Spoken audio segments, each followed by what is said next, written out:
All right, so Ryan, I think Ted should lead the episode this week. Dude, my name's not Ted. It's Terry. Oh, it's Ted, it's right? Terry. Ted. No. Ted was your... Ted. Dude, come on! We need name tags. Name tags. Yeah. Meet Kent, Ryan, and Terry. We're just three random dudes with YouTube channels who get together every Saturday morning where we celebrate the two constants in our lives that bring us a daily dose of serenity: coffee and Star Wars. We call it JavaJawaJaw. Hey everyone, welcome back to JavaJawaJaw. I'm Terry, and with me as always are Ryan and Kent. And today we're going to be talking about the final season of Clone Wars, specifically episode 2 of that season. But before we get to that, we're going to bring up our special weekly segment, Buy Me Toys. Nice. Yeah, and the big thing, there's a lot to talk about because this past couple weeks we've been, everybody's been dealing with Toy Fair. Toy Fair. Yeah, super exciting stuff. And Hasbro, I watched the Hasbro panel live last Saturday, right after we recorded the last episode of JavaJawaJaw, and I was editing. They went live at Toy Fair. Brought out some super cool stuff. Like what? Well, one, which I think everybody here except for Kent, because Marvel guy. I'll find it though. Yeah, Shame. you will. I've already found it. It's on Amazon. Find And Hasbro Pulse, the Star 6-inch Snowspeeder. That's the big one for me. Yeah. Yeah. As you all know, I don't really collect Black Series. I'm very minimal with it. But once that thing dropped, and I think you were the one that revealed it to me. Oh, I'm in. I was like, all in. There's no way that in hell that I'm not going to have So the 6-inch Snowspeeder comes with DAC, which is sweet. And then they release, it had to happen, they're releasing a Snowspeeder Luke to go with that as a separate piece. But super excited about it. I have no idea where I'm going to put it. Because, like you, the vehicles are taking over. Yeah. And they almost take like premium format space. Sometimes some more. of them even more so. Yeah. Like that ATT that we were talking about earlier today over coffee. Yeah, that thing the Snowspeeder looks fantastic. I don't know if it's going to have lights and sounds and stuff like the Power to 4 stuff like we've been buying. Don't know. But it's on Amazon. It's on Hasbro Pulse. I'll put a link down below if you want to check it out for yourself. I think it's like $120 or so, something like that. Which is not unreasonable. I don't think so when you consider that TIE Fighter was when the TIE Fighter... you can finally fit two pilots and co-pilot. Yes. Gunner. I mean, when you think about the fact that TIE Fighter cost, what was that, $180 retail? Yeah. At the time? Yeah. Yeah? Yeah, I really wanted that TIE Fighter. Too big. The Snowspeeder, I'm worried about. It says like 18 inches, at least the box dimensions, like 18 by 16 by 6 or so. So that's manageable. It's fairly decent size. Yeah. And Snowspeeders aren't huge. No, they're not. They're considerably smaller than any of the Starfighters except for possibly the A-Wing. Right, so we've got that going on, and then they I guess it's a re-release of Fett's Slave 1. That's a 3¾ size scale piece, I believe. How does that look? It looks awesome because it actually comes with a flight stand, so you can actually display it the way it's supposed to be displayed rather than laying down flat, which I think is a genius move. I'm not 100% sold on that one just yet. What's holding you back? Buying all of the vehicles. Okay, that's so being reasonable. There's no place for that here. I'm trying my best. I don't know if it's going to end. Don't stop trying. I don't know. Do or do not. Yes. Exactly. Thanks, Yoda. I don't know if it's going to be a long game play where you'll be able to get it at a discount, or if it's going to just be gone. The Snowspeeder, at some point, I think will have a discount later down the road, just because of price point. But I really want it, so I'm probably just going to pay the retail price and be done with it. Yeah, right? So I don't know. I'm not sure. You guys can let us know what you think down below. But that one, they've got Snowspeeder, they've got Slave 1 coming out. Then they've got a host of different figures coming out for 40th anniversary. Empire stuff's coming out. I mean, just so many different figures. And I'm excited about it. On top of that, they're breaking out the vintage wave, right? They're calling it retro wave, right? Yeah. The smaller, the 5 POA stuff. Not super excited about those myself. Wasn't a big collector of them to begin with, but if you are wanting them, they're bringing them back out, and they've got this giant red circle that says retro on the packaging. So there's no way you're gonna no doubt just in case there was just in case anybody had any doubt or was confused about the issue at all. Yeah, now it's humongous red circle. So there's no way you're gonna buy it at the vintage price, the original price versus this. I don't think that's why they did it. regardless of that, the vehicles are what I'm excited about, and more Clone Wars figures. Hopefully, we'll get some more of that. So. That's pretty awesome. Kent, is there anything that really caught your eye? Anything you're into that you're going to break from Marvel Legends to pick up? Wow, that is an emphatic shake of the head. No. Really? No. I'll find it. I'll find it. He will. Yeah. I won't buy it. Yeah. Well, what he'll do is end up buying he'll it. send he'll buy for us. Yeah, he'll buy it for us. But he did pre-order every Marvel Legend that they revealed. Yep. All of them. Yeah, So okay. he is. So he's buying his own toys. So when we finally get down to Disney's push of Marvel versus Star Wars, I'll be prepared. Oh wow. Crossover event coming. You heard it here Bold first. statement. Spoiler. Bold Right? statement. Yeah. So that's pretty cool. A lot of cool stuff going on there, and I'm excited about it. So the vehicles, like I said, excited about those. The 40th anniversary. Some of that wave, like the Lando. Mm-hmm. I don't know. Lando's not my favorite character. It might be why I'm not too excited about that. But they're re-releasing them. I want to see more clones. That's all I can tell you. Okay. Bring me more Show clones. us the clones. Yeah. So, which is why we're here. We've all got Clone Wars fever right now. Yes. Yeah, definitely, without a doubt. We'll get to that in a second. I'm right there with you as far as the vehicles are concerned. I think that I think really the one that dominated for me was the Snowspeeder. So you can count on it. I like what you talked about when in regards to the the $120 price point maybe being something that would hold other people back. Yeah. Is this something that's worth taking a gamble on it, like other vehicles in the past, actually taking a dip in price eventually? Maybe so. It's a gamble. Yeah, it is a gamble, and I think it also depends on a lot of things. Obviously, it depends on your means. Is it important enough to you to drop $120 on? Do you have the $120 to drop on it? Right. If not, then it might be worth you holding off until it dips in price. And Is it not inevitable? just- That's up in the air. Not just that price point. You also have to find Snowspeeder. You also have to Pilot find Luke. Snowspeeder Luke. I have a feeling if that might be that if Hasbro Pulse hasn't put it up on their site for Luke yet, I think it's up. you can't. Is it? Yeah. Okay.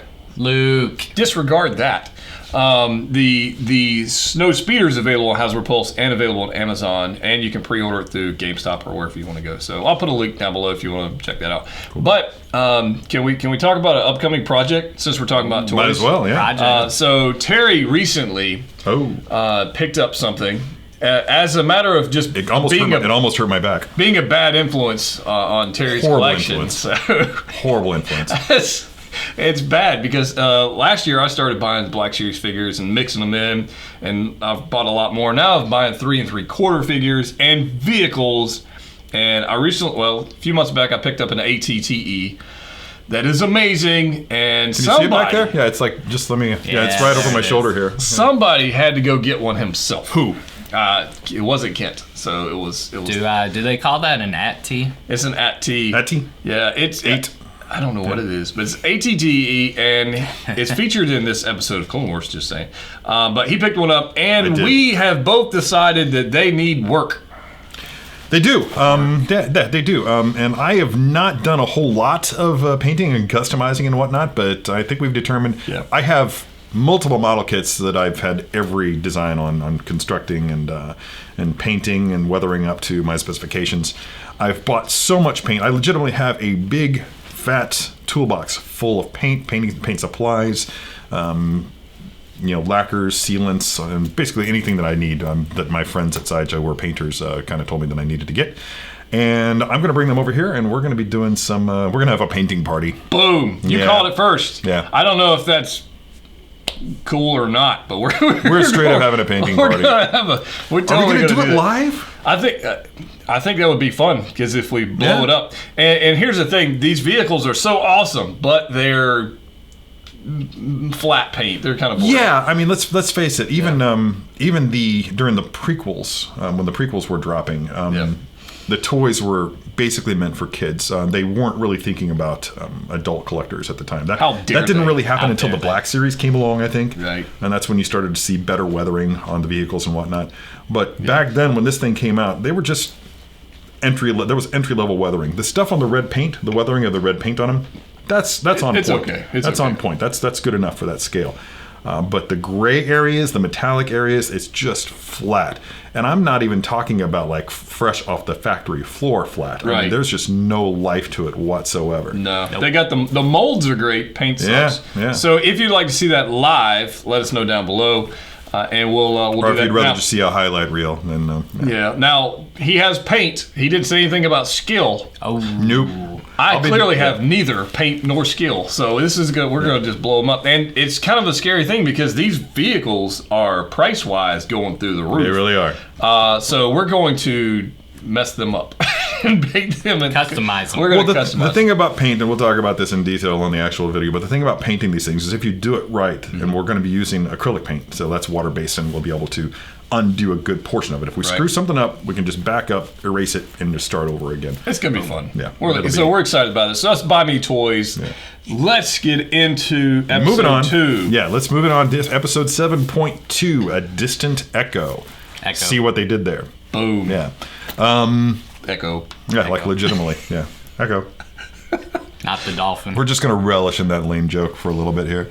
We're allowed. Because that's what we do. Yeah. That's right. I'm old enough to be a dad, so dad humor is Dad humor. kind of part of my repertoire. I'm not even going to deduct Echo. points for that. Thanks, man. Cool. Good. All right. No point deduction. What about you, Kent? Are you fine? Echo. Echo. Da-doom. Oh, wait, wrong show. All right. Yeah, we're gonna. A couple we're more gonna- months until that. Yep. Okay, so episode 2, Distant Echo. We are still on an axis.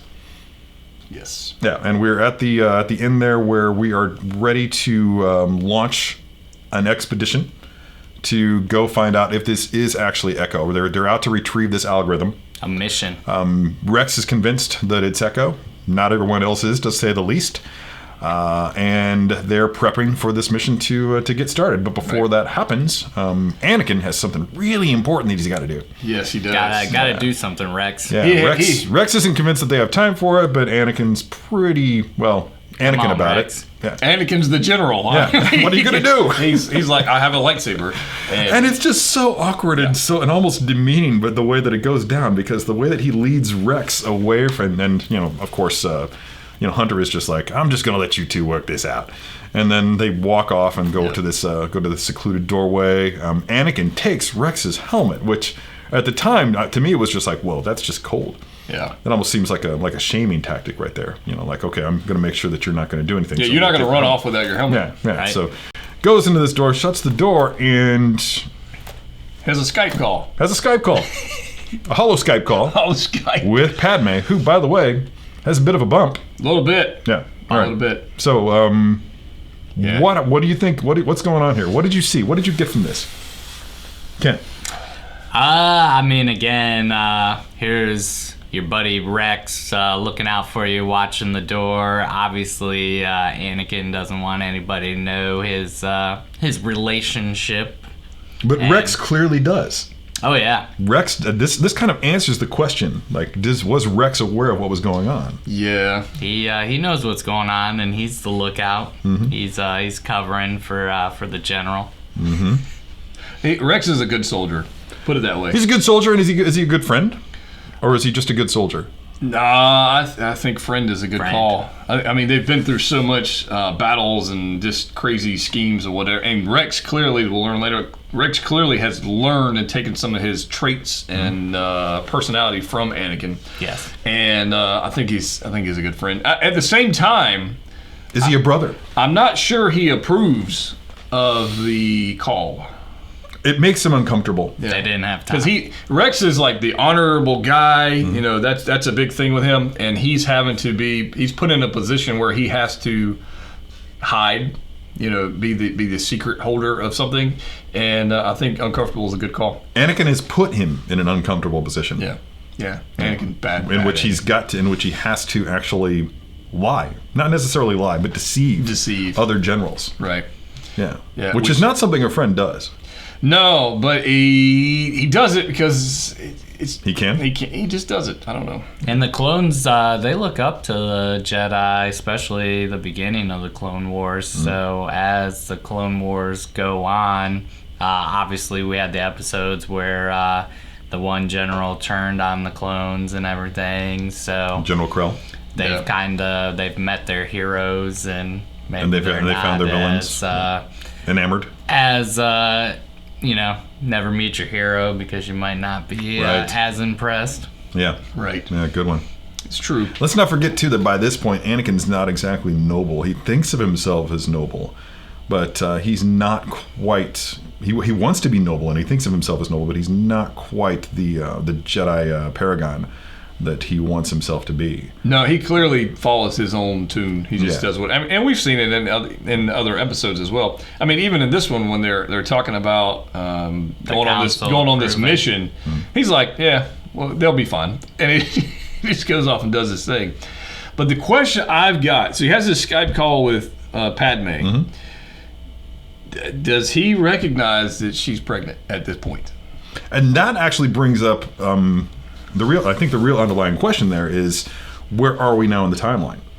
Does this episode take place before Revenge of the Sith, or has she already revealed her pregnancy to Anakin? I think he's a smart I don't fella. think so. I don't think that she has. I don't think she's revealed it. I think this is before Revenge of the Sith. Maybe I don't know. I mean, this just occurred to me right now because there's that bit at the end when they save Palpatine, Right. and that's when she reveals her pregnancy, Right. and that hasn't happened yet because he makes a point of saying, yeah, I'm still stuck in the Outer Rim sieges. And in Revenge of the Sith, when they're having that conversation, when she reveals her pregnancy, he comes to her and he says, I thought they'd never bring us back from the Outer Rim sieges. Oh, all right. So he would have been back by that time. Yes. So she's pregnant. Yeah. She's already showing, but he doesn't know yet. Yeah. Yeah. That's interesting. Because how could you not notice? Holograms. Well, Holograms? Holograms. Maybe he's just being polite. Holograms and he's like, 10 pounds. did you have an extra pastry for breakfast? Yes, that's exactly. We don't want like that. you never assume that. Yeah. You never call, hey, what's the baby do? Yeah. No, you never ever do that. He's not noble, but he's not stupid. He's not stupid. So maybe it's a maybe it's that. I don't know. And you guys can let us know. But they have a conversation, and it's clearly revealed there that. And it's interesting dynamic because it almost feels like in that conversation where he's talking to Padme about Rex, where he's almost acting like Obi-Wan, right? He's almost like Obi-Wan because Obi-Wan's always Anakin. He's questioning Anakin. He's like Anakin's off following his emotions and that feelings and that kind of stuff, and Obi-Wan's always trying to rein him back in. And now Anakin's trying to rein Rex back in. So it appears he's learned something from Obi-Wan's teaching and whatnot, even if he didn't want to. He's kind of playing that Padawan master thing going on with Rex. But here's the thing. He's concerned for Rex. Yep. He doesn't want Rex to be let down, disappointed. He doesn't want to find out. If they find out that Echo's actually dead, then Rex is going to be destroyed. He's just going to be toast. And he's worried about his friend, which is pretty cool thing for Anakin because we haven't at this point. Ahsoka's been gone. He's lost one friend, so Rex is kind of stepped in, right? That's interesting. Yes. Yeah, that's Right? interesting. Yeah. So Rex is his only. So Rex is kind of filling a bit of a void, maybe. Yeah, and he's worried about him because we don't really see him interacting with any other clones in that kind of fashion. So Ahsoka's left doing her thing, and Rex is his only friend when he's in the siege. And he's more concerned about Rex than if it's actually Echo out there. Right? For him, it's like, we're just going to find out what the Separatists are doing, what their plan is. If it happens to be Echo, okay. Could it be, I'm just thinking about this on the spot, could it be, because I was just thinking about Ahsoka, and when Ahsoka left, that crushed Anakin. He was devastated. Could it be he was mindful of that whole circumstances of what went with on her, and he's just being very, very cautious with Rex because he Maybe doesn't he's want that to happen recognizing again. some warning signs that he's looking for warning signs that he didn't see in Ahsoka. Right. That she was disaffected. Yeah. Maybe Rex is a little bit disaffected as Like well. he feels like he failed Ahsoka, Yeah. and he does not want to fail Rex. That could be. And that's a tight bond, especially in battle when you're living together on battles and you're out doing your thing and that brotherhood. Yeah. And maybe that's a big thing there. So Could be. Then that kind of follows on the heels of that little bit that they inserted into the script that wasn't in the animatic version in the first episode of season 7, in which Anakin asks Rex, "Is there something else?" And Rex says, "No, sir." And then Anakin just kind of gives him that cockeyed look, like, "I don't believe you." Yeah. So I think what we're seeing here is just something new that they've added into this story arc with its subsequent resurrection here this year. And that's that they're trying to develop a little bit more of Anakin's relationship with Rex. Right. Because again, and I don't think we brought this up earlier, this scene that we're seeing here was not in the original animatic that was released back in 2016? Which I have not seen. That's, which I have. And by the way, somebody, a commenter in a previous episode, in the last episode of JavaJawaJaw, mentioned that my information from having seen that may be off. Yeah, okay, I know that they tweaked the scripts and there have been some things added, but I doubt seriously that they've changed the core story arc. I think that the outcome of these episodes is going to wind up being the same, but we're going to see some things were taken out, some minor bits were taken out and replaced with more important, relevant bits like this, like the scene with Anakin and Padme. Yeah. And I welcome that. I think that's really, really cool. Spoiler, he turns into Darth Vader. Oh, damn it, man. We talked about this. I'm sorry. I know. If you haven't seen episode 3. Oh, sorry, everyone. Sorry. I don't want to tell you. Yeah. But they have their conversation. Guess and then Ryan's Ted this week. He'd be dead this week. They get done with their conversation, and then Rex is standing outside of the deal. Before we move on, go ahead. I had something else I wanted to bring up about the Anakin Padme dynamic. We've been talking about the Rex and Anakin dynamic, right? But something I picked up on with Anakin's conversation with Padme was just how remarkably maternal her relationship with him is, her dynamic with him is. The conversation that they're having, the way that she's talking to him, the way that she's talking him down and helping him to grow, helping him to understand. It's very much a maternal thing. So it's almost as if her pregnancy has already started to bring that out in her, and it's also filling a void that was obviously left in Anakin with the death of his mother at the hands of the Tusken Raiders. Could be that. So this, was also her experience in the Senate negotiating. Well, yeah, kind of maneuvering people and trying to get stuff done. But I think there's something to that. Yeah, I think 100%. I don't think that there's any doubt in it. I mean, it was just, but I think that's remarkable. I'm interested in seeing if they develop that even more. Yeah, she would have. The end of this season. I think she would have been a good mother. We'll never know. We'll never know. Spoiler alert. Thanks a lot, George Lucas. Yeah. Anakin, you killed her. Oh, brother. We'll save Padme's death for another episode. Yeah, as you were saying, we've got a bit of a humorous bit that comes up after the end of the scene between Anakin and Padme, in which Obi-Wan is walking up to. He's looking for Anakin, and Rex is like, "Oh boy, what are you doing, Rex?" What do you think?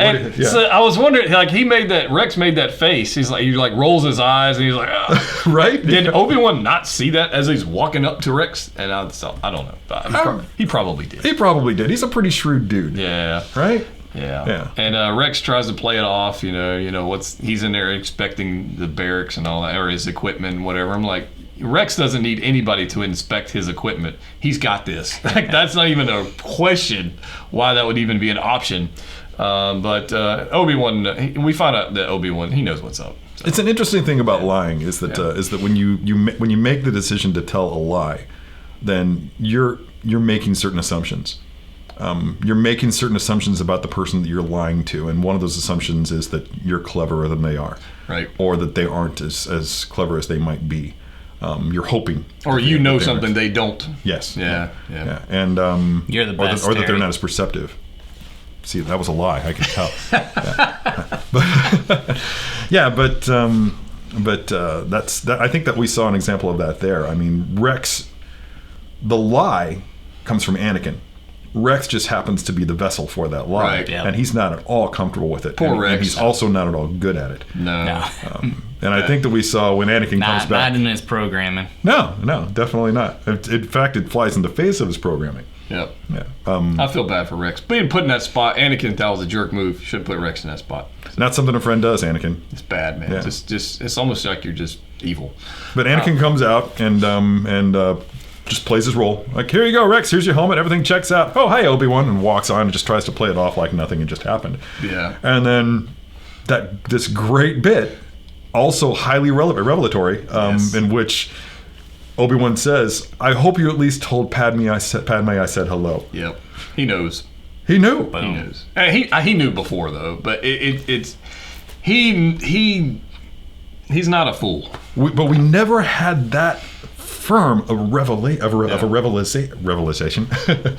Yeah. A revelation of it No, where he verbalized it. Yeah. No. Up to that point, it seemed like in episode 3 was when he figured it out. But no, he knew about it. I don't want to say much earlier, weeks earlier, months earlier. We don't know. Yeah, we don't know what the timeline is here. But yeah, he's much more shrewd than we gave him credit for, than Anakin gave him credit for. And Ahsoka knows about the situation. Rex knows about the situation. Obi-Wan knows. Who doesn't know? He's not very good at keeping secrets, is what I'm saying. Everybody around him knows what's going on. Padme is probably the only one good at keeping secrets. The Chancellor knows. The Chancellor knows.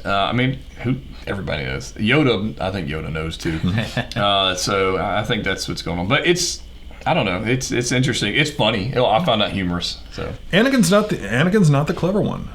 He's definitely not. He leads with his heart. He leads with his passions, and that's what makes for him such a natural transition to the dark side. Yep. Yeah. Pretty good stuff. So they have that little exchange, yeah. And then there's a question about, and I think that's when the question comes in about where does the Bad Batch get their orders, and how many missions they've been on, that kind of stuff. Yeah, they take off, they get on the ship, and then they're on their way to Skako Minor. Yeah, Skako. I haven't been there before, but I hear it's nice. Yeah, beautiful puke yellow clouds and flying dragons. Yeah. And, we'll talk about the but we'll people. get to that. Yeah, the people. Yeah, but when they're on the ship, flying to Skako Minor, there are cool little bits going on in the background. You've got Wrecker. You got Wrecker pressing a gonk, one arm military pressing a gonk droid while eating a giant turkey leg, which is funny. Yeah. But there's a great conversation that happens between Rex and Hunter. Hunter, yep. Yeah. Mm-hmm. And talk about that a little bit, Kent. So how many missions have you been on, Hunter? Bad Batch? I don't know. We just kind of go here and there and so it's a do lot. our thing. Yeah. Well, I know you've worked with Cody in the past, but who do you get your orders from? I don't know. Yeah. So the Bad Batch, there might be something going on there as far as who's directing them and putting them on these missions. So you've got an idea too about that. I mean, it would not shock me if Palpatine was pulling the strings. I mean, he's got access to the clones, and we've seen obviously how much he's manipulated the Clone Wars, whether it be on either sides of the Republic or with the Separatists. So it could just be one more string that Palpatine has in his playbook. That is interesting, because they are pretty much unstoppable, and that's exactly if he needed to correct something, an advancement of the Separatists that didn't align with his own designs, right? Then he might send an unstoppable, unpredictable group like that into the mix to make it happen. Or you get some leader that might be challenging Grievous or challenging Dooku as far as leadership in the Separatists, and you just send that Bad Batch in and clean up that area to keep the plan flowing. Mm-hmm. And mind you, this is all speculation, but I think it's rational. I think it's reasonable to believe that something like this is what's going down. And if nothing else, I would love to hear that story told. Right? Yeah. Super, super cool. We might actually see a holo transmission from that. We might. They've inserted new bits into this series before, and it very well could be that we see something. Who knows? You mentioned something from the animatics previously about their gunship, the nose of the gunship. Oh, I didn't mean to bring that and up. There was a deleted scene. I think it's worth mentioning. I haven't seen it, but I think it's worth mentioning. Do you want me to talk about it? Absolutely. Yeah. I think it's great. Is this our TED Talk? Obviously, this is our TED Talk. This is today's TED Talk. Yeah. Obviously, somebody misheard my name and thinks that my name is Ted. So our new segment, TED Talk. Yeah, right. By Terry. Yeah. Oh man. Is going to involve I'm just going to go ahead and call it a deleted scene. Yeah, it clearly is. To fit these new scenes, this remarkable scene with Anakin and Padme into the mix, obviously they had to remove several minutes worth of footage from the previously released animatic cut. And one of the things, a lot of it had to do with the dynamics of the Bad Batch, which I suppose you can make the argument that they covered a lot of that in the first episode. Anything they did might be a little bit redundant. But there is a bit in that animatic sequence when they're walking towards their ship, which, by the way, great ship. And there's some nose art on the front of the ship, and Anakin is just like, "Hey, wait, wait, what's that? And you look at it, and it's clearly Padme. Sexy pinup Padme sprawled across this the nose of this gunship. And Hunter, I think, is the one who's just like, oh, yeah, that's this senator from Naboo. You know, the boys really like her. And Wrecker just says, yeah, she can negotiate with me anytime. Anakin doesn't have a problem with that at all, does he? Now, no. was it Padme from the arena battle? You know, I can't remember. With the midriff? And here's the funny thing, and somebody brought up an interesting point about that. But as rough as all of those animatic sequences were, I mean, that stood out. Lips weren't moving. There were the faces weren't animated. The bodies weren't walking. They were just floating across the screen. The details on that nose art were right down to like finished product. Somebody spent time on it. Somebody spent some time on that nose art, and I kind of want that nose art for I don't know a motorcycle, a future gunship, that we don't own yet, a back patch for my jacket. I don't know. Nice. Yeah. Anyway, that's a little creepy. Big good T-shirt. Yeah. But let's move on. So she's clearly. I just thought that was a cool feature. It's a cool feature. It's a cool bit, and it makes for a cool deleted scene. I don't know that it was necessary for the story. I much rather we got to see the conversation between Anakin and Padme. So if you were going to give me a choice, which one I'd rather see, then it's definitely the part that they put in. Good job, Filoni. So we're on our way to Skeko Minor. Yep, talking done. Yeah, talking to those guys. We finally arrive at Skeko Minor. As we're landing, we find out, Skeko Minor's got a native indigenous species that, that's intelligent, and they worship winged reptiles. Yes. Let's just call them dragons. They're dragons. We have a name for them, but that's yet to be revealed. Almost like mythosaurs. Yeah. It was as far as the people riding them and that kind of thing. They're called the Poltex. They're a primitive tribal species. I'm guessing the dominant humanoid species on the planet, but they're clearly outclassed by the Techno Union Army. Oh yeah, yeah. Much like, and let's just go ahead and bring it up here. There is definitely an Avatar equivalent going on here. This is an Avatar analog. 100%. These guys look like Na'vi. Yeah, 100%. I don't want to say they sound like Na'vi, but there's no questioning it. It's clearly an homage to Avatar. And I don't know if they were controlling them with their tails or anything, but they could have been. I don't know. This is a PG-13 show, Ryan. Come on. All right. Yeah. So the Poltex are essentially dragon riders. Much like the Na'vi were riders of the Ikran, and also occasionally of a Taruk, right? Oh yeah. That thing was wicked. Yeah. Taruk, yeah. That's it. Yeah. So as soon as Tech mentions that the dragon riders, one of them lands on top of the ship out of nowhere, and everybody's just like, what was that? It's a flying reptile. Get off my ship. Weren't you listening? Yeah, I just told you. Yeah.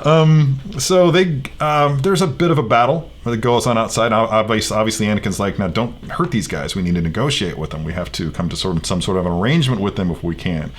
Well, they don't get that. There's clearly a communication problem, and one of the dragon riders, after a brief exchange, grabs Anakin and flies off with him. Yep. Take the leader. Yeah. And how awesome was that bit that the Bad Batch did, breaking out the grappling gun and launching it at the yeah. Clearly, Wrecker wasn't involved in that. Oh no, he was not interested at all in going for a ride. He would have pulled the dragon. He would have pulled the dragon. Yeah, but it was Hunter, right? It was Hunter that jumped Hunter on. did. So the Crosshair hit him with the Tech, gave him the coordinates. Crosshair hit the shot. Hunter goes for a fly. And going for a ride. And we end up at the Poltec home base. Good recon. He dropped off, made them think that he lost them, and then the rest of the crew. That was pretty slick the way he did that, right? Yep. Yeah. Like, oh no, and just did that tumble roll, and they look back like, okay, we lost that guy. Yep, he gone. Yeah, but and then we find a whole village of Poltec, and they're talking to Anakin, and Anakin's like, I've got nothing. No, I don't know what you're saying. This is crazy. Yeah. So all the Bad Batch shows up, and then we have Tech/C3PO. Under the helmet. Boom! This brings us up to one of our favorite segments of JavaJawaJaw, Under the Helmet. So they create a rock slide to cover their approach to the village. They stun and otherwise injure a bunch of Poltecs. Disarm a bunch of Poltecs. and they're at a standstill. They're at a standoff. A little bit of a standoff going on here, and that's when we find out Tech's got some good gear. His little visor comes down, and he can figure out what they're saying and translate. And we get Common, Orabash, and we get the alien language right on his visor. transcription. He's got his own Google Translate. Why Yes. has nobody Right thought there. of this yet? Why? Right. I mean, clearly C-3PO didn't learn the languages. They programmed it into him. Why is it unheard of that somebody would put that technology in a helmet and you just do it for yourself and don't need a translation? That is for a it? very reasonable question, and therefore it has no place in Star Wars. Oh, my bad. All right, sorry. I take that back. Rewind that. Throw that out. No, but we can discuss that if you like. I'm I just- think it's that just- I don't know. obviously it's just a stylization. The whole notion of having a protocol droid. Yeah. Everything in Star Wars has a human equivalent. Sure. The protocol droid is going to be like like your maitre d' or your major domo or whatever. He's going to be like a palace functionary that serves a Right. function or in diplomacy. Siri. Yeah, exactly. So Yeah. I mean, That's you pretty can- much what dude Tech called up Siri and said, help me out with this. Yep. Yeah. I mean, obviously, on Earth, in the way humanity works, we would probably want to do something like what Tech was doing. We would Yeah. want to have a translation device that we could use ourselves, Right. just to simplify things. It was cool. I mean, I liked it. I just thought I was like... The Star Wars wait a way of doing it, though, has way more style. He's minute. Tech. Oh, well, and you get Having a gold, cool golden droid. Yeah, gold Gorm. Yeah, Yeah. that's pretty sweet. And that was this week's Under the Helmet. There we go. Cool. What else is under the helmet? Stay tuned. We don't know. Okay, so yeah. After talking with the leader of the Poltex, we found that he has a problem with with them being there, obviously, with the Techno Union Army being there. And Anakin says, "Look, we want to go too. We just want to get our missing man and be on our way. Can you help us?" And sure enough, the Navi leader, the Poltec leader, No. the Poltec leader gives him a couple scouts who lead the group to. It was Jake Sully, by the way, who led him over there. Yes, it was. That's what most people don't know. Yeah, they lead him to Pokal, I think is the name of the Federation city there. The Techno Union city there. It's a tower. It's a lift. It's a tower. Yeah, there's a lift in it. Surprise, surprise. On the way there, though, there's a bit of an issue between Rex and the Bad Batch. Yeah. Yeah, want to talk about that? What do you think? Yeah. Once again, it's the Regs dealing with the Bad Batch, and they're at odds with. Well, Rex isn't even at odds with him. Rex just wants to save his friend. Mm-hmm. Well, 100%. He's just laser focused, and the Bad Batch is like, It's a trap.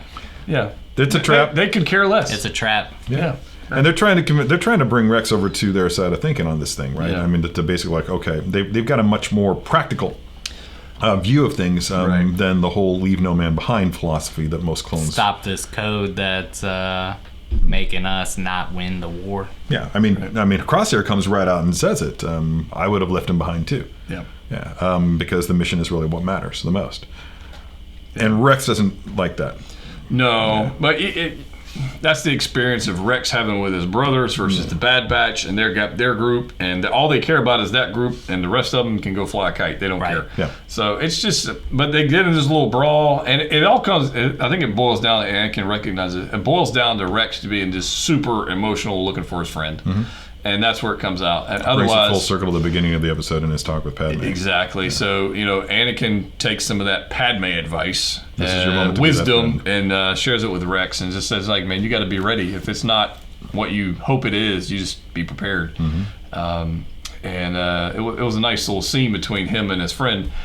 And the Bad Batch and these guys, they just had a little brawl, which happens. Yeah. I mean, you Boys gotta have fight. that's how it goes, and you got They've to. been doing a lot of fighting. But it's classic Rappers. storytelling, though. You've got to have some infighting. You've got to have some internal struggle within your own team. It's That- way better that than happens. some lame exposition. It is. You know, it is. there's a bit of nuance to it that Yeah. I think it's some pretty strong storytelling methods. I mean, it may seem a little bit obvious, but it was just nice to see Rex have that moment of realization and just he's not comfortable with the fact that he left Echo behind, and he's struggling with that guilt. And Crosshair knew what buttons to push, and that's whether he did it intentionally, which I think he did, or inadvertently. Well, there it is. Yeah, they had a little brawl. They got over it, and they're moving on with the mission. Yeah. That's nothing new for war stuff. So moving along, they get to the tower. Something that Wrecker's not comfortable with because we find out the Wrecker has an issue with heights. No. Actually, he has an issue with Gravity. yes, gravity. Yeah. Doesn't like gravity. Heights are okay. From a certain point of view. Yeah, from a certain point. Exactly. He has an issue with Gravity's gravity. not good. Gravity sucks.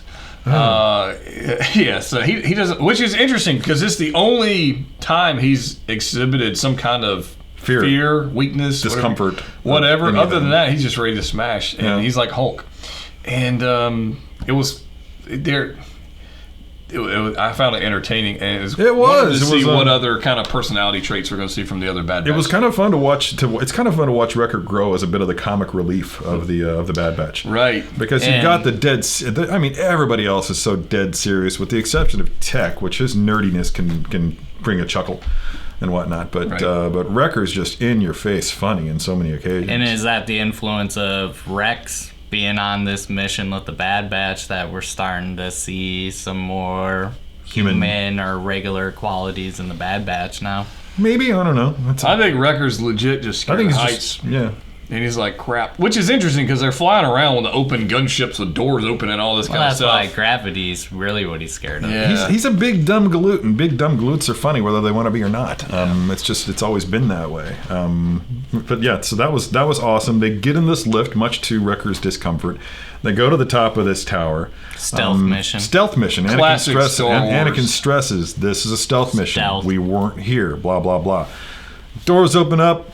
Pew, Posse pew. of D-Wing battle droids. D-Wing battle droids. What are D-Wing battle droids, you might ask? Ooh. All right, so D-Wing battle droids.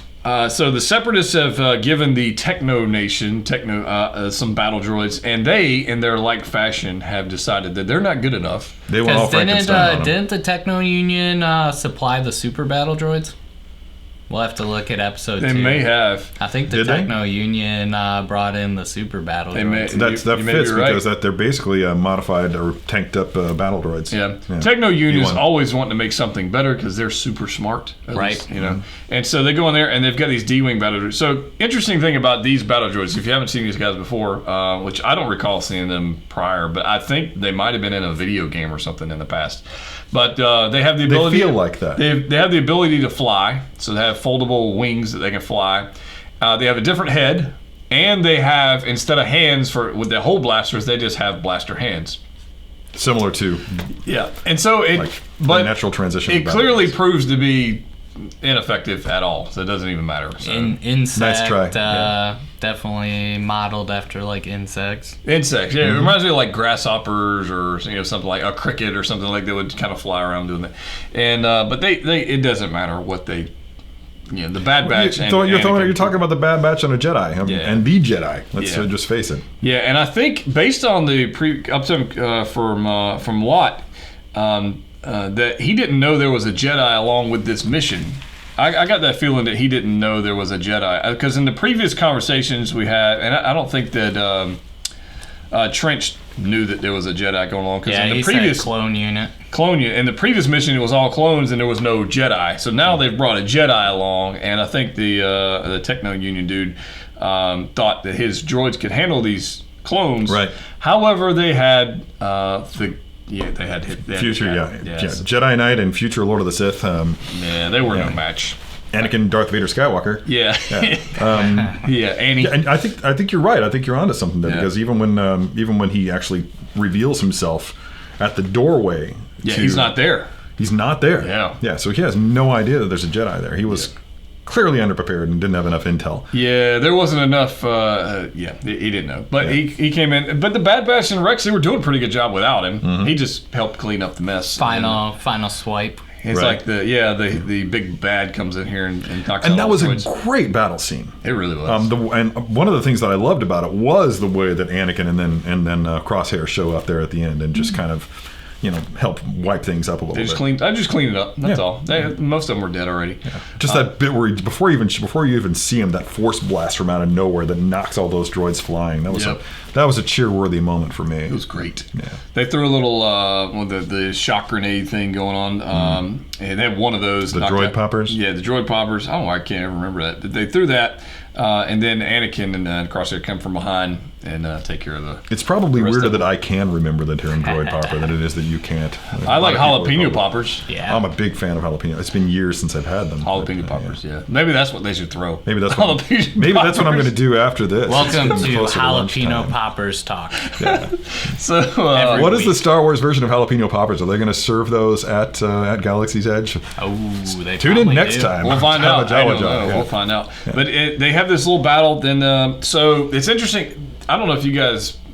We haven't talked about this, but I'm curious to see why Anakin sent Rex in with Tech alone. Why didn't Anakin go with him? Because clearly they the other guys separated had. because they weren't quite sure where the signal Oh, what was door coming. they were going into. So but basically, Rex and You take this door, we'll take the... they found it first. Yeah. so- yeah, I'm wondering. I know eventually why, because we find out what happens in coming. But why didn't Anakin, knowing how important this was to Rex, I find it shocking that he didn't go with him. Like they weren't paired up together. Like the Bad Batch is over here, and then Anakin and him go there. Later, it makes sense because of what Tech needed to do. But I just thought it an odd choice. You're gonna make me quote Yoda again, aren't you? There is no why. There's no. That's not Yoda. That is what Yoda. There is no why. No, there is no why. I don't. It's. Nothing more will I teach you today. Oh, hell yeah. Stupid seagulls. They were playing that song at Walmart, no joke. Are you kidding me? I'm not kidding you. I was that's there. so I was good. there at Walmart, and they were playing the Seagulls "Stop It Now" in the thing. I'm not even playing. I'm not even kidding. It 100% happened. Oh, that makes me so happy. So, We're gonna have Walmart- to take back some of the things I've said about Walmart. Yeah. Plus 5 points, Walmart. Or whoever was controlling the music at that time played it. Yeah. But yeah, so they Tech and Rex they split up doors or whatever. Rex goes in the door and they find a guy. Echo. Yeah. Echo. Echo. Yeah, very clearly Echo. Very clearly. Modified. Yeah, that's putting it mildly. Yeah, they went full on Borg on him.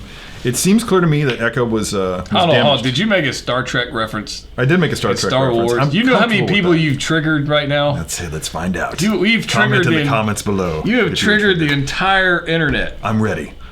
I'm okay. ready. I don't care. I like Star Trek too. But he said Borg. I said Matrix. Yeah. But I think Borg might be a better reference in that. Yeah, both information. Borg and the Matrix thing had the tubes going into the ports that were implanted in the skin. And I was thinking. Here's the other thought I was thinking about when I saw Echo out of that. I thought about Lobot. I thought about Lobot with the thing in the. Who, by the way, is a relevant factor in the new Star Wars comic book. Lobot is that's a good call with that. Yeah. I was like, and that's what I was thinking. But Techno Union had Echo in this, I don't know, tank, whatever, this tank, and had him all hooked up. Chamber. And Suspended animation chamber. I think he was trying to be Vader. Iron Lung. He was trying to be Vader and a back to tank. No, I'm just kidding. But he was in there, and they had him hooked up, and clearly Echo had no idea where he was, Yep. when he was. He was trying to He'd been in get thrall. away. Yeah. And Get, he was away from the Citadel. He's still on the Citadel, right? And Gotta get on the shuttle. and clearly didn't make it. And Rex was happy to see his friend, so it was good. He's like, I got you. You know, we're gonna get you out of here. We're gonna take you home. Came back for you. They came back for you. So it's like Rex had this looming failure just weighing on his conscience and shoulders, and finally he was able to get his brother and take him home. Right. And I'm interested to see what happens with Rex next. Rex next? Yeah, I want to see how. We're going to find out in episode 3. We're going to find out. Everybody's going to find out at the end of episode 3, which will debut next Friday on Disney+. The name of that episode is On the Wings of... Something. No, Cara Dune? no, I don't think that's it. Anyway, yeah, we'll all find out the name of the episode together. I mean, we actually took a peek at it. Kara something. Yeah, it's the name. I'm pretty sure that it's going to wind up being the names of the Kara of the dragons. or something. Yeah, of the Poltec dragons. But, We have yet to see Boom. Ahsoka. We have yet to see Maul. Yep. We have yet to see Sidious. We have yet to see any of that stuff going on here. I'd just like to point out we have yet to see Ventress. Ventress. We won't, but No, Dooku. Dooku. I mean, Boba Fett? Dooku's clearly. Did Dooku show up in the trailer? I don't think so. I don't think he was there. I wonder if he Is will. he on my poster back there? Nope. No. He's not on my poster. No Dooku. I don't think we're going to see Dooku. I think at this point Dooku's done until episode 3. Until this guy? Yeah. Yeah. Yeah, until their showdown. Yeah. I think we saw the last showdown between those two when And at this point, when they were with the Pikes. Isn't Grievous still alive at this point? Yes. Yeah. So, But didn't we see in season 6 that Dooku's already been making trips to Coruscant? Oh yeah. yeah, it's been interesting. So We saw that in episode 2 as well. we got a lot. Oh, Grievous. I'm sorry. Because You said Grievous, I heard Dooku. Dooku shows up on Coruscant season 6 when they're messing with Yoda. When Sidious is like sending all that dark stuff Yoda's way. I think there should be a web series called Messing with Yoda. Boom. And then it should Trademark. be like that beef jerky company that did the Messing with Sasquatch. Yes. Yeah. We might just have our million Messing view with video. Yoda. Boom. Let's hook Messing it up. with Yoda. Yeah, we've got a lot going on in future episodes. So like I said, we got Baby Yoda. Maul, Ahsoka, Dooku, City. We got all this stuff going Messing on. with Baby Yoda. I think we're going to wrap up. I'm pretty think sure so, the yeah, we first got- we 3 pretty much got it episodes covered. were to wrap up and introduce the Bad Batch and get back Echo and what part Echo and that whole situation is going to play going forward. We have yet to be seen, but I'm excited to find out. Yeah, me too. Yeah. Tell them about the music before we wrap up. The music. Yeah. you're You wanted to pretty talk excited about about the that music. musical cue. Yeah, I Kevin did. Kiner threw in. I did. Huge music guy. I love John Williams. If you look at the scene where Such an Anakin, important part of Star Wars. it really is. Anakin comes out of the barracks after talking with Padme. There's just this like 4 or 5 note cue right then after Anakin looks back at Obi-Wan after being called out, and they play a 5-note cue from Across the Stars, which is Anakin and Padme's love theme from Attack of the Clones. And if you look, it's an amazing track. If you haven't listened to that one piece of music from John Williams, it is probably, in my opinion, one of the greatest pieces he's ever written. I think the best way to do that, I mean, just listen, just find a way to isolate it. Just go to Spotify or whatever your music app of choice is, and just without any of the visuals whatsoever, just play Across the Stars. Is Across the name the of it? Stars. I don't Call think Across I the ever Stars. knew that it had a title. Yep. Just play that and just kick back and just listen to it and just let it wash over you. And I'm talking like kick it on loud. It's a beautiful piece. Because nothing swells like a John Williams score. Oh man, when you get down to like the 3-minute mark in that track and it just builds, it's awesome. So as You can feel the tragedy of their you know it's coming right there. You know it's coming, and at some point I'd like to do maybe we'll talk about at some point the music of Rogue One, because there's some big stuff going on there as well. But which is Giacchino. That's not even John Williams, but he did a great job. But this right here, when I heard that cue, and because I noticed it, because in the rest of the whole episode, there's not a whole lot of music going on. There's just like blasters and explosions and whatever. But that cue right there threw it back to episode 2, Attack of the Clones, with their love song, and it was it's a beautiful piece. And they only throw out like 5 music. It's a horn. It's like a French horn in the background. It's only like 5 notes, and Yeah, it's like a distant echo of it. Wait, I'll see what I did there. And it's a modified version of it too. And I was trying to figure out how, but it's not the exact thing. It's like something's about to go wrong here kind of deal. They modified it a little bit. It's interesting. Even more of a minor. Yeah, it's definitely progression. It's hinting. Yeah. And if you don't know a bad feeling about this. the bad feeling, if you watch, I'm telling you, Rogue One has one of the best scores in Star Wars. You know, Michael Giacchino just killed it in that track. But John Williams does all these different cool things with the music. And if you go back and listen to the film scores, it'll open the world. It makes Star Wars a bigger world. Without John Williams, Star Wars is like not as awesome. Just throwing that out there. So he adds quite a bit to anything. it's the missing without him. It's a different animal. Would the sequel trilogy have been anywhere near as majestic without John Williams if they'd been Duel of the forced Fates? to go? Oh, man, Duel of the Fates has got to be one of the greatest sequels ever written. Sequel Oh, the trilogy. sequel trilogy. Yeah. As much fault as I find in some of the storytelling in that, I think The sequel trilogy has so many callbacks to the original trilogy. Yeah. So, I mean, you got Han and Leia and their whole deal. And yeah. But that's we need to delve into that a little bit deeper. I think that's a subject for Another a future episode of Java after Java Clone Java. Wars. Yeah. After Clone Wars, we're talking about that. But yeah, that's episode 2, season 7. And Right. how many episodes are in this season? 12. So we've got a 10 to long go. ride to go. Yeah, Yes. 2.5 months Yes. I can't wait. as the crow flies. Boom. What this once As a week thing. the Minoc flies. This one video a week thing's killing me. Just do a Just do it Netflix constantly. drop. Just Yeah. drop it, and let's just make it happen. We won't quit you, Disney Plus. I promise. I won't. No, I'm in for the long haul. it's true. Yeah. Let's do it. So anyway, that's our episode of JavaJawaJaw for Clone Wars Season 7, Episode 2, and Toy Fair 2020. Thanks everybody for tuning in. Let us know what you thought about everything in the comments below. Not just us, but of the episode itself. What are you looking forward to seeing in the upcoming episodes of the Clone Wars? What excited you the most about Toy Fair 2020? We love talking about that stuff. So yeah, let's hear what you have to say about it. And until then, from all of us here at JavaJawaJaw, we have spoken. Bye, guys. Uh-oh, somebody's buzzing. Somebody's calling you. They call in. Telemarketers, they can go. Yeah, they can. They can go to hell. Yeah, probably gonna Go to hell and you die. There's our intro. was that Cartman? Yeah. Respect my authority. You can go to hell. You go to hell and you die. Down in flames.